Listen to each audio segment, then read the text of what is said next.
Price lord. Be rooted in Jesus Christ എന്ന YouTube ചാനലിലേക്ക് ഏവർക്കും സ്വാഗതം. ഇന്നത്തെ ചിന്തക്കായിട്ട് എബ്രായർ 11:8. വിശ്വാസത്താൽ അബ്രഹാം തനിക്ക് അവകാശമായി കിട്ടുവാനിരിക്കുന്ന ദേശത്തേക്ക് യാത്രയാവാൻ വിളിക്കപ്പെട്ടാറെ അനുസരിച്ച് എവിടേക്ക് പോകുന്നു എന്നറിയാതെ പുറപ്പെട്ടു. എവിടേക്ക് പോകുന്നു എന്ന് നിശ്ചയമില്ലാതെ നമ്മൾ ആരും യാത്ര ചെയ്യാറുണ്ടോ? ഇല്ല. ബുദ്ധിയുള്ളവർ ഒരു ലക്ഷ്യവുമില്ലാതെ ഒരിക്കലും യാത്ര ചെയ്യുന്നില്ല.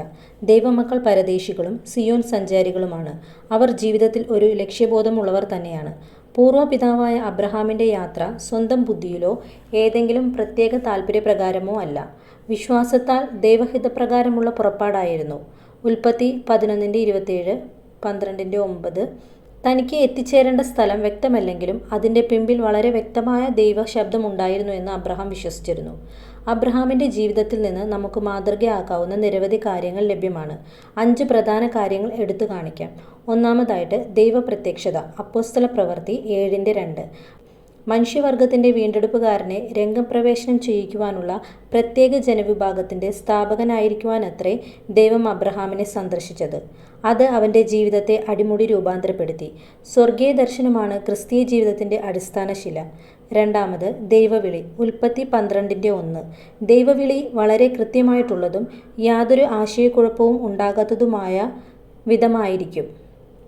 ദൈവവിളി പൂർണ്ണമായി മനസ്സിലാക്കിക്കൊണ്ട് തന്നെയാണ് താൻ ദൈവിക നിയന്ത്രണത്തിന് അധീനനായി പിന്നീട് ജീവിച്ചത്.